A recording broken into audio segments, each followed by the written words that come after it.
Um, my name is Olen. I'm Vice President at Verdant, and I will be chairing the next session.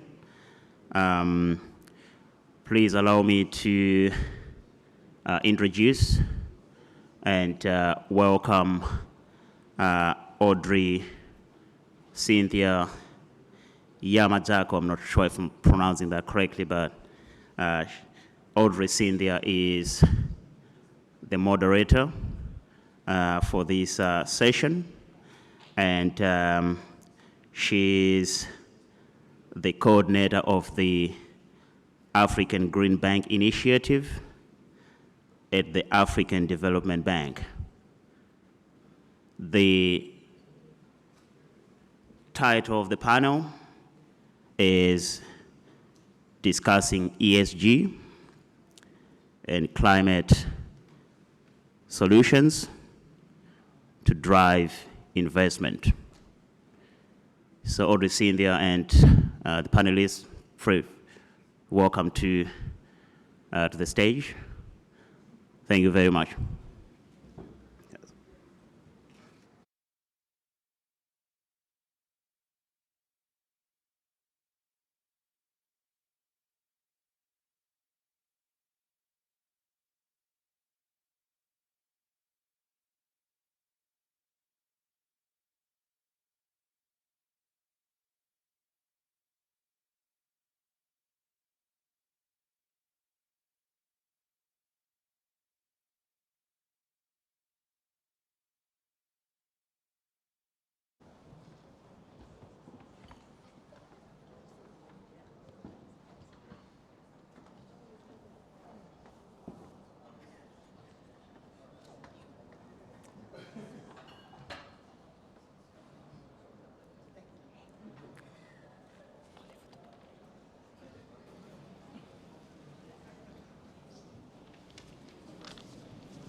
Hello?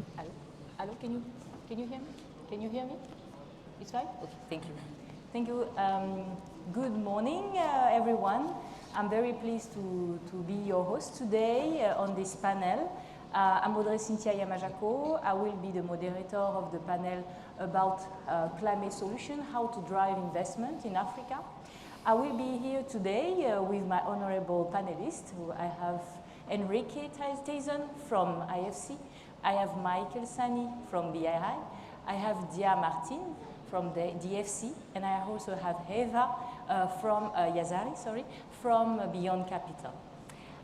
Today's topic is really important for Africa. How do we drive green investment on the continent? This is a very critical thematic and topic. Why? Because we all know that Africa is the most impacted region in the world from climate change, and by hosting 9 of the 10 countries which are the most affected by climate change. The recent study showing the needs of 51 countries to achieve and to implement their NDCs by 2030 shows that we need 2.8 trillion USD to implement countries' national determined contribution. So it's a huge gap in terms of financing, but we can also see as an incredible opportunity, investment opportunity, to achieve a sustainable development in Africa. So how do we achieve this how do we translate this need into investment opportunity? We have to find projects on the ground which will implement this climate action, and we also need to find resources, climate finance, capital to invest and to match these demands. To do that, we need more and more financial solutions. We need to use what does exist, but we need as well to develop customized solutions to do this work. Today, we have the chance to be with incredible actors in these fields, which will be able to present and talk about what are the solutions they are bringing to the table. At the African Development Bank, which I'm representing today, we have seen this lack of climate finance as the biggest impediment to achieve a sustainable development. And we are implementing innovative solutions, such as the African Green Bank initiatives, to drive more climate finance to the continent.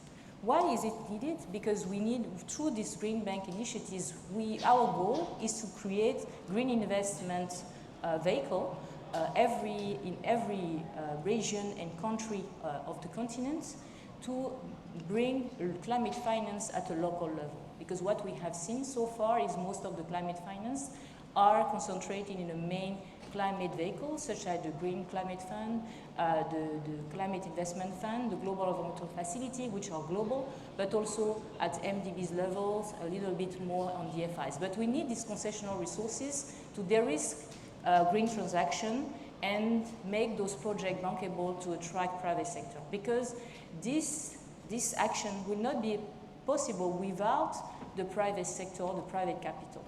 So the Green Bank initiatives is designed to achieve this goal, and we are happy we have launched this initiative at last COP, and we are happy to also start this pilot phase this year with the West African region. So I will stop here, and I will let our panelists to introduce themselves. Thank you. Please, Enrique. Oh, thank you. Thank you, Audrey. So as Audrey mentioned, my name is Enrique Tizon. I actually lead IFC's syndicated debt business in Africa. And IFC, as you may know, is one of the largest investors in emerging markets. Let me share with you a few figures. For our fiscal year 23 that ended in June of this year, we provided around 43 billion of investment in emerging markets. How that translates to the African continent, we provided around 10.6 billion. If we strip out of those the short-term financing, more trade-related financing, we're left with 3.8 billion of own account investments in Africa. And that is coupled with 3.2 billion of mobilized funds from other investors, no? Generally like-minded investors like we have in the panel here.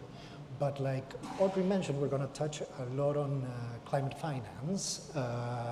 IFC is really committed to the SDGs and of course to climate finance as a top priority. We have committed that from July 1st this year, 85% of transactions flowing through the IFC system will be Paris Agreement aligned. And we expect that by 2025, same time in July of 2025, we will be 100% Paris Agreement aligned.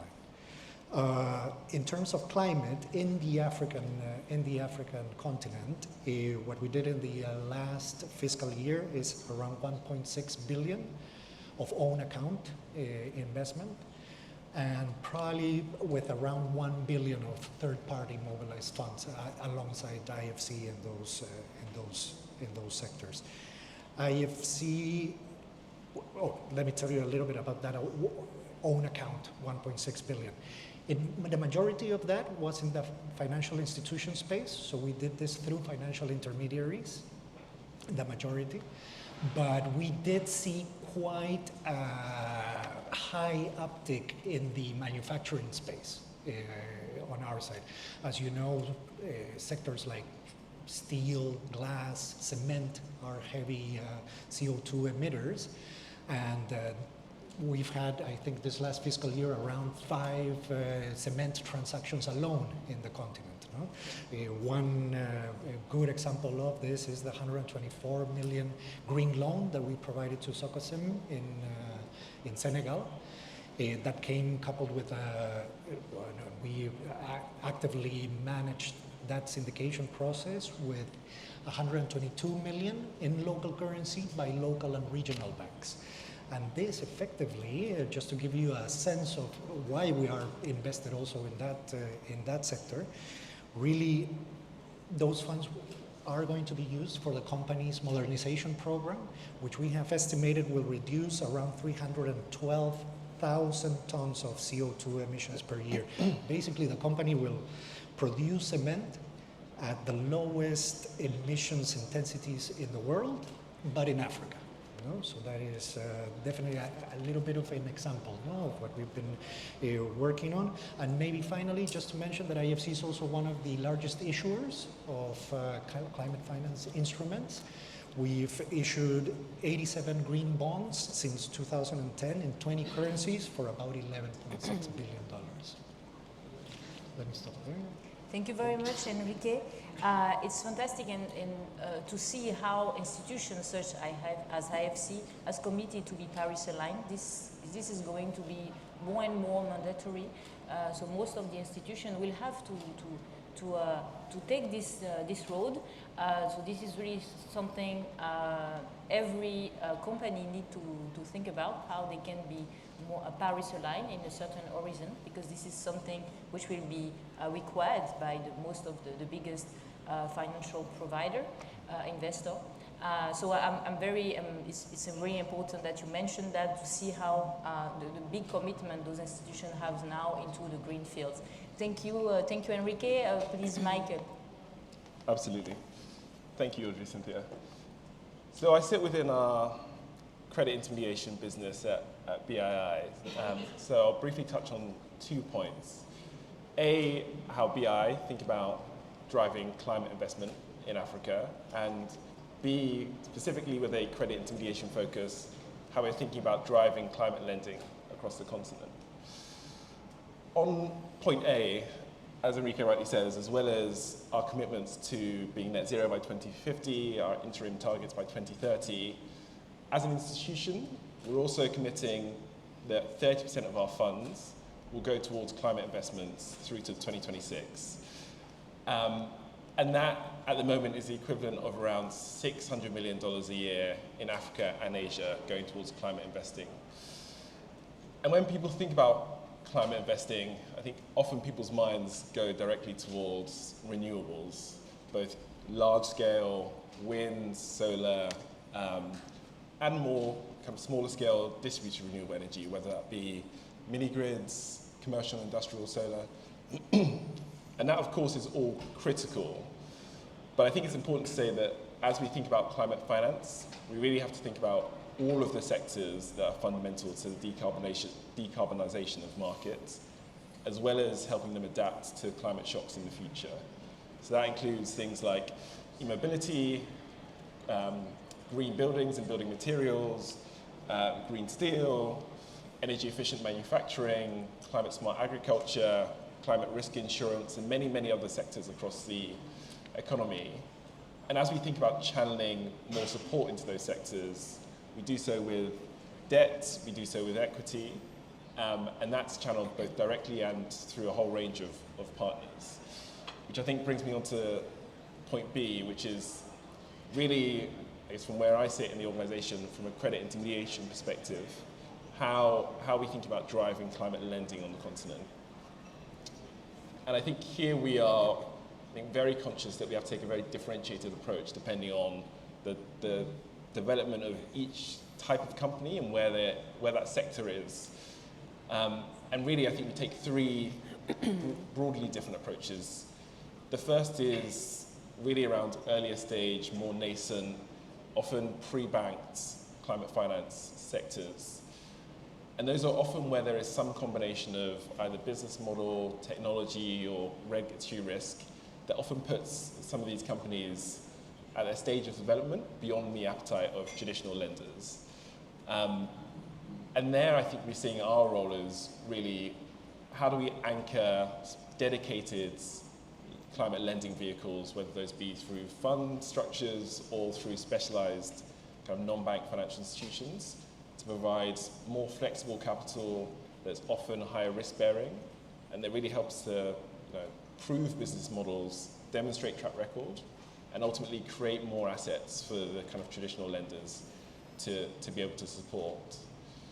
I think the second way is relatively more mature sectors, relatively more bankable sectors, and our role there is really, how do we help financial institutions to grow their climate portfolios quicker than they otherwise would have? So that's around using directed lending, it's around using credit enhancement products to remove some of the barriers around whether it be funding, whether it be risk appetite, whether it be capital constraints, all the things that are slowing down the kind of size and speed at which financial institutions are supporting climate-focused businesses. And I think it's important to do that not only with the kind of biggest banks that have the capabilities to attract those sorts of partnerships, but how do you think about doing that with smaller banks? How do you think about doing that with non-bank financial institutions? And happy to share some examples about how we're thinking about that. And then the third way, which I think is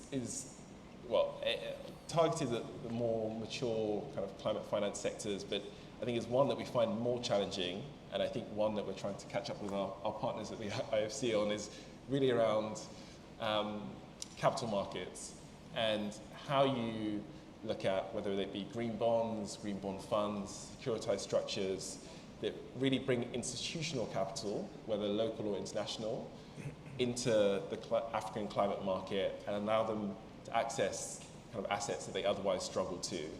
And that's one where we have a lot of ambition and have made some progress, but I think it's the one that we're the furthest behind on.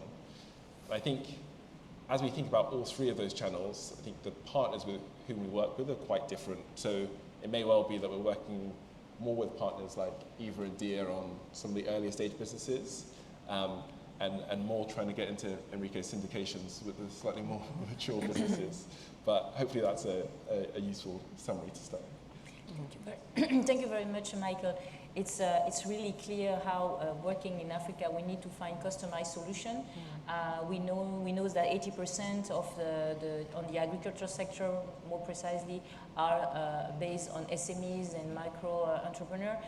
When we talk about green, it's not only renewable or energy, it's also smart agriculture, resilience infrastructure, forestry, all those topics. It's a multi-sector topic, so we really need to look at as a whole, and to really find solution to bring the capital where it's needed in the form where is the most adapted. And this is I think what's Zia with what you are trying to do with DFC. I think it's a very good opportunity for us to hear from you. Mm-hmm. Thank you. First, it's a pleasure to be here. My name is Dia Martin. I work in the social enterprise finance team at DFC. And I'll talk first about what we're doing at DFC at large, and then I'll hone in specifically to what the team I work on is doing as far as climate. So we have a real commitment to climate at DFC. We've hired a chief climate officer and a deputy chief climate officer to signal how important this is to our operations. Similar to BII, a third of our transactions have to be climate focused. So we're really looking at sourcing those types of transactions, both large and small. We've also committed to be net zero by 2040. And we're looking at or setting up a technical assistance facility focused just on climate. So that's DFC's commitment as an agency. Specifically within our team, the social enterprise finance team, I lead our Portfolio for Impact and Innovation program. This is a program where we work with early stage social enterprises and funds.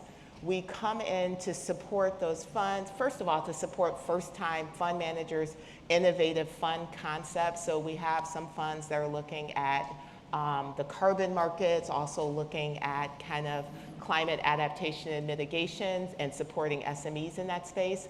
But we also look at focus on social enterprises and companies, those that are scaling and growing that have a focus on climate resilience, adaptation, and mitigation.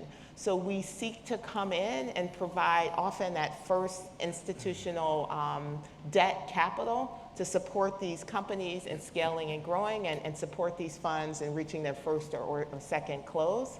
Currently, we have about $500 million invested under this program across 82 different companies and funds, and we seek to grow that. And what we've seen recently over the past 2 years is that those companies or funds that are focused on climate are growing within our portfolio. And lastly, I'll end with, we have a strong commitment to investment in Africa across DFC and also under this program.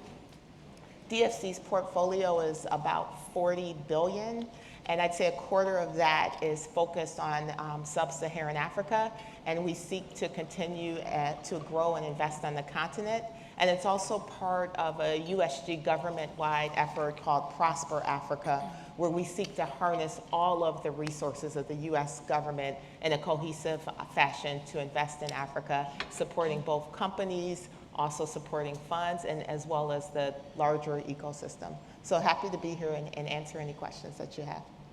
Thank you very much. Yeah, it's really, when you see the level of commitment and investment bring to the table by your kind of institution, it's really something Africa does need.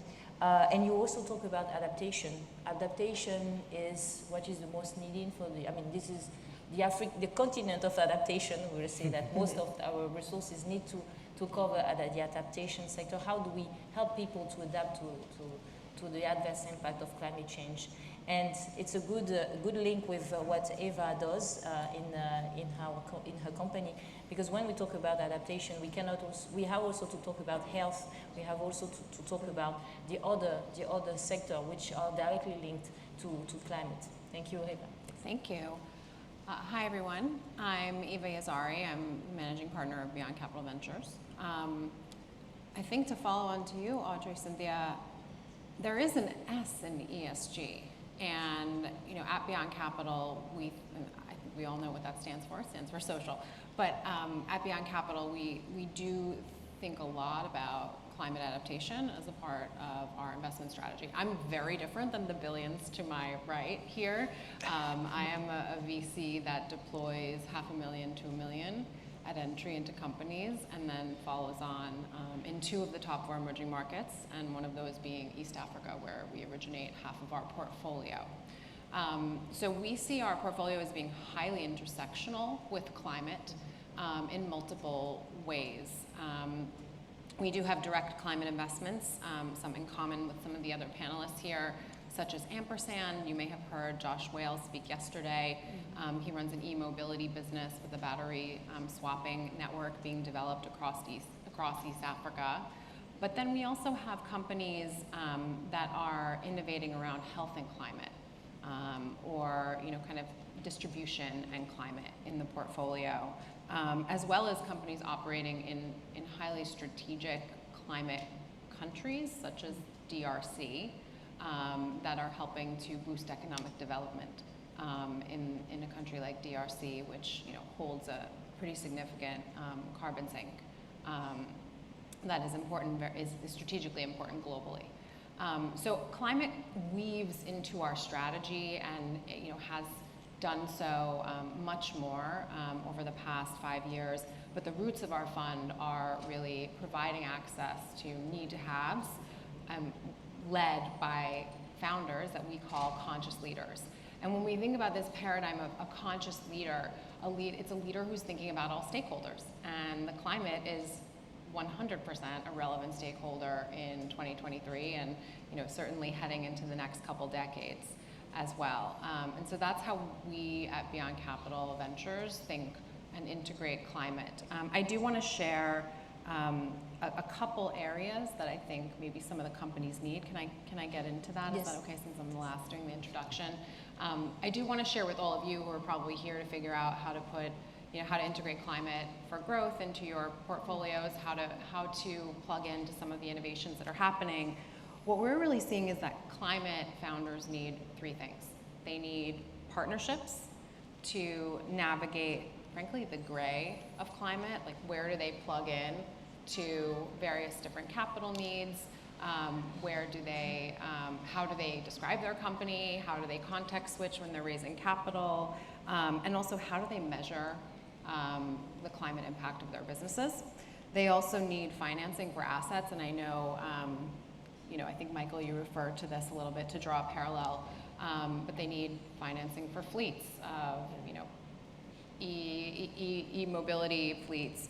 They need financing for asset leasing models to really develop some of the assets that are supporting their climate strategies. And they also need their financing models. Climate finance has come up a couple times already on this panel for consumers as well. So how do consumers afford an e-bike versus a petrol bike, and what are the benefits and education that's required? And then finally, we find that climate founders in our portfolio need incentive to do more. And one of the innovations of our fund is that we give a percentage of the profit share. So basically my GP carry, I give 10% of that to all the founders in our portfolio. And what we've done is we've linked a bonus around gender and climate to that incentive. And so we almost have a little carrot that we can dangle and say, you know, if this is an area that you focus on, we understand that as a founder, you're running a business, you're raising capital, you are the face of your company, you can't do it all in a 24-hour day. So we want to help you keep an eye on the ball of climate as a goal and something that you can work towards potentially in your business. So those are the three areas that we're observing at Beyond Capital Ventures. Thank you. Thank you very much, Eva. I think you have covered the main 3 points, and it's really what you presented. I think is not enough underlined, highlighted during session. Those are really practical needs and solution we are trying and needs we are trying to cover. Let me just briefly talk about what the African Development Bank does. We are committed. We are committed to invest 25 billion as climate finance by 2025. We have doubled our ambition, our last ambition, where we have achieved 12.5 billion in investment for the last climate action plan, five years climate action plan. So we have doubled this ambition, and we are really also trying to create new vehicles to bring more climate finance at the continent. We have launched the climate action windows last year, which is supporting some more fragile countries by providing concessional resources. And with the African Green Bank initiatives, we are really working on what you said also, Eva, trying to, by your needs number 2, financing an asset, to work with commercial banks and governments, so we bring the kind of financing which are needed for those green project developers, so they don't have, they don't spend too much resources to look for capital because it's really demanding, and it's to apply to every envelope of fundings available in the world. So you have to comply with each of those requirements. So that's why we really, especially in some region of Africa where the financial sector doesn't have already taken this green path, and see green investment still as very risky, to really change this paradigm, and those institutions need to be the first partners in line for those project developers, and also your funds are also very critical. So we have already a lot of institution and solution already on the ground. That's why we need those partnerships you're also stating on the first number. We need this partnership to bring, to know what is available and to make it more easier for those project developers to access those fundings. I wanted, Enrique, if you can touch a little bit more on about the syndication, because it's really an important role. Some of those fundings we are bringing are not enough, or doesn't have the concessionality needed, or we also, on green investment, most of the time we need this blended financing approach. Can we talk about a little bit more about what kind of solution, and how do you bring more investor at the table, bringing the different layer of capital which is needed to make those projects bankable? Sure. No, thank you, Audrey-Cynthia. So there's, allow me to kind of give my response also with that investor mindset, because that is basically what we usually do in syndications, no? Kind of put ourselves in the shoes of the investor that we're trying to crowd into, kind of see what works for them, what is it that they need in order to get to the finish line. You know? So there's several touch points, really, I would say. One is, first, capacity building, no? Because there needs to be several interventions, I would say, depending on the stage of where that company is. No? And I think Eva, all of the panelists really have also mentioned that. So capacity building is an important part. Working with those clients. Let me give you an example. We're working on a sustainability bond issuance together with BII for a mutual client. And before we got it, we engaged with the client. BII was already working on a sustainability framework with that client. So we're basically piggybacking off of that and kind of adding more value. So I think capacity building, we're training FIs in the region regarding their future prospects or projects in order to issue a green, blue, even and sustainability-linked bonds. That is, I think, critical. The other part that I also see a lot of investors quite interested in is to see some type of consistency across the different types of frameworks that are out there. You know? So, for example, if there's already a widely used and reputable framework such as ICMA for green sustainability bonds, or LMA for the same, but in the loan space, why not try to align, be consistent with that? Because at the end of the day, the investors are looking at all of this and trying to match all of this together in order to be comfortable investing in that in that company. No? Sometimes investors are, or a client rather, is not ready to go to the market, right? With a bond issuance, with a green bond issuance, for example, or even with a green loan, and maybe have the available tools to kind of give those stepping stones for that investor, no? Kind of preparing themselves to actually access the climate finance market. No? One key thing that we have seen that has worked quite well is green building certifications, for example, the international reputed ones. IFC uses EDGE, which was developed in-house and is widely used in Africa. And that has really given the clients that kind of discipline in ESG reporting, in that commitment, no, to sustainable and climate finance. And this is what the investors are looking at, no, that track record, really. No? A good example is Acorn, no, the real estate developer in Africa. Basically, when we engaged with Acorn, it was regarding a commitment that they had to make 100% of their real estate portfolio green, no, or green certified. No? So we worked, they got EDGE, and they actually fulfilled that commitment. And having 100% of their portfolio EDGE certified allowed them in 2019 or 2020 to issue the first green bond in Kenya. You know? So investors looking at that track record and seeing that this company was serious about sustainable and climate finance, they actually invested in them. The other thing that we have seen quite a bit that has worked in terms of actually crowding in investors into transactions is anchor investing in bond issuances. Mm-hmm.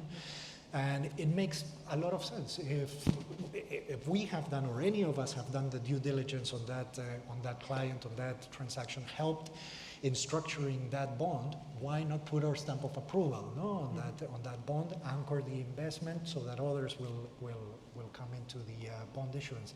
And this was this last fiscal year. We Scatec, you know, the renewable energy developer, issued a green bond for 100 million. IFC anchored just about 20% of the bond, and you had insurance companies and of course international institutional investors investing in that or subscribing to that bond.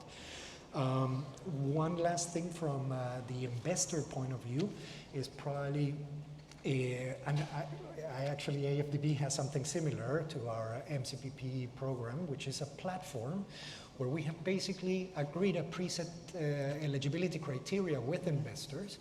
The latest one that we launched in September is called MCBP One Planet. And the main eligibility criteria is that the transaction is Paris Agreement aligned. So in that way, we're crowding in also institutional investors, insurance companies and other institutional investors into climate-friendly transactions. Let me maybe stop there for a Fantastic. You gave very interesting topic. I'm wondering where I should start. I think what is really important is talking about, as you say, the framework. The project need to have the traceability and transparency to be compliant with the investor criteria and appetite. That's why working with, especially financial institutions, it make the work more efficient in terms of capacity building, because they are the one who will be on the front line and will be able to work with project developer to explain and translate in practical word and practical action and explain how their project, how they should design their project to make it compliant and to the framework. So in Africa, we need to develop more of those framework, and we need as well to, by sector, but also in general, and we need to align them with the other framework which already does exist to help to mobilize resources from foreign investor on the other capital market which are existing. And I know that there is also a lot of appetite for those kind of products, even labeled in domestic currency. I think that, BII, you have a successful launch of your green basket. I think it was 1 or 2 years ago. I think it was 1 year ago. So you have all these experiences really working with those partners and providing customized financial products. Maybe you can talk more about that. I think you're very generous about our experience in this space, but yes, I think it's 18 months in, so still work in progress. And maybe I'll keep the answer very brief, but I think this is really the partnership that we have with Symbiotics on this first green basket bond. And this product really came from, I guess, two genesis, really. One, I think we were hearing from particularly smaller financial institutions that, look, they didn't want to scale their green lending portfolios, but they wanted to do that with $3, $4, $5 million of capital, rather than taking a check from the DFI of $20 million and having 12 months with the clock ticking to disperse that into an area where they didn't have a huge amount of experience. And they also wanted kind of technical support and capacity building to build the right products, management information systems, the right credit processes to build these portfolios really in a kind of robust way. That's on one hand. On the other hand, we were hearing from particularly institutional investors, look, there is too much climate capital chasing too few high quality scalable assets on the continent. And actually, how do we use innovation to create more assets that are at scale and that can be invested in? So really, this partnership is an approach to really trial a structure that says, okay, how do we support what the market needs? How do we support these $5-6 million tickets to smaller financial institutions? How do we bring the technical capacity support to help them on that journey? And how do we aggregate all of those tickets into a product that's at scale and has track record? So it's also interesting for institutional investors. So we've trialed the first one. We took $75 million. We spread that across 11 different financial institutions across Africa and Asia. It's going well so far. We've commenced the kind of institutional investor engagement. So I think stay tuned. But I think it's that sort of, mindset led by where the problem is, rather than led necessarily by the products that we've historically had, that I think are important if we're going to drive climate investment. What you touch is really important. We used to see that the solution came from, let's say, the capital provider, and not really from the needs. And and more we are shifting to a more customized approach based on what is needed on the ground. And as you say, you are working more, you see that more, you need more small tickets. And it's important to make those kind of products available also to bring more private capital. When we see private capital, it's not only the problem or the issue of big company. Working, driving green investment is also our own. Everybody who has a savings can decide to invest in a great green savings, and those kind of resources, by the kind of securitization you are doing, you will be able to tap in those savings which are important for us, because I wanted to put my savings something which is sustainable instead of something which is not, because I'm looking for long term, on the long term future. So I think it's really important to see how we can customize our fundings to the local needs, and yeah, this is what you do. You have this experience of working with SMEs and trying to match the demand. Maybe you can talk about that. Sure. So first of all, I love sitting on this panel. I feel like I'm learning so much, and things that we can take back at the DFC, and things that we could add to what we do. But I really think from working with smaller transactions, as a DFI, smaller is for us 2 million to 10 million. So I want to be clear, we're not reaching down to some of the SMEs that are sub 1 million or sub 2 million. But what we found when we first started our program is some key components really make a difference. First of all, when we looked at our process was designed for larger institutions, our credit review, so it's designed for larger project finance. So we had to tailor our entire process so that we could meet the needs, we could respond more quickly, and we were applying the appropriate lens to the companies we were analyzing. Also, a second thing we looked at was structure. At first, we were creating baby transactions at 5 million, similar to 50 million. And then we realized we need to be more flexible.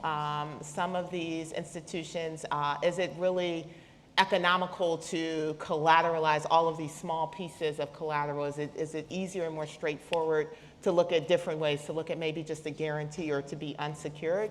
So really looking at the structure of our transactions.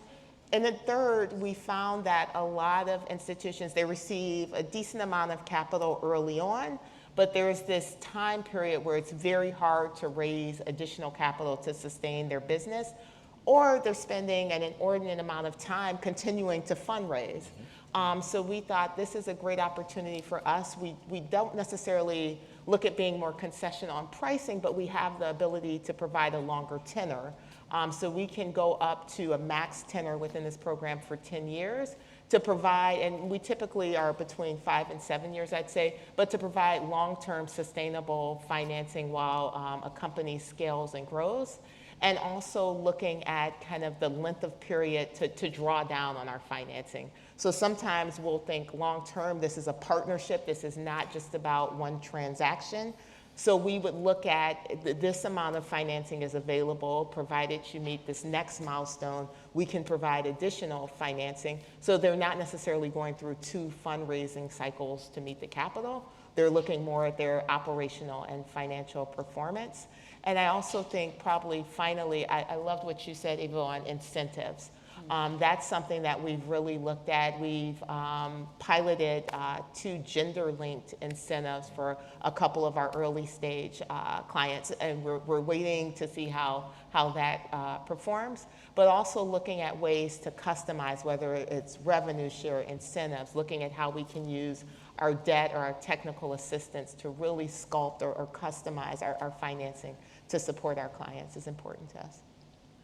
Thank you very much. Yeah, as you see, you mentioned, it's really important to see the various type of support you are providing, from capacity buildings, from it's not only providing concessional loans, it's also about providing more long-term products, because I have a partner from the New Zealand, the green banks.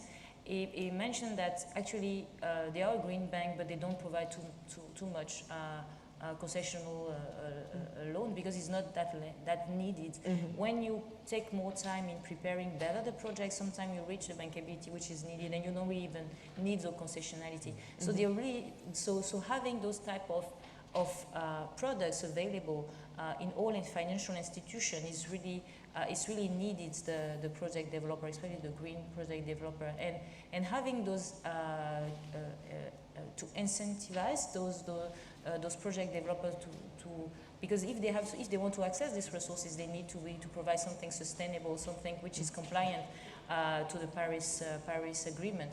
It's really important because the country needs as well to build their NDCs, and this will be the baseline to also the kind of framework and the direction which is needed for the private sector as well to know what kind of investment or sector they need to invest in. So I think this, Eva, maybe you can touch upon that. I think that how your company you are supporting also what kind of guideline they need as well from the country, and how the framework, they need to have some clarity about what kind of framework they should follow. Yeah, I heard the double bell, but I'll actually just sum up by saying there's a very good report by the Aspen Network of Development Entrepreneurs called Andy Climate Guide, and it's a guide on frameworks.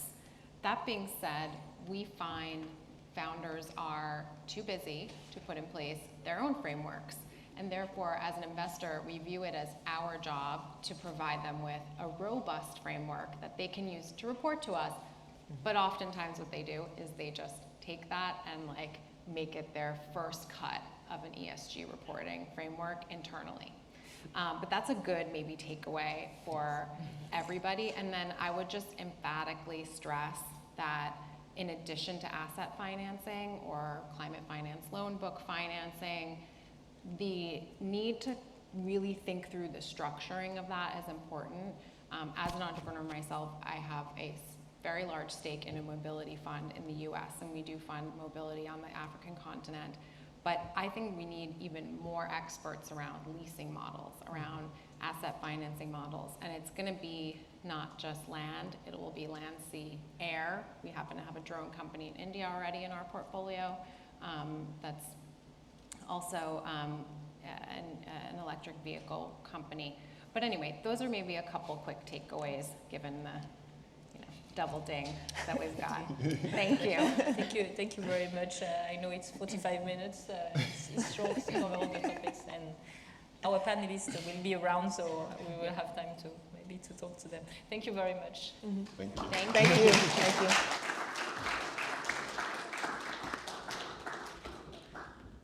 Yeah, thanks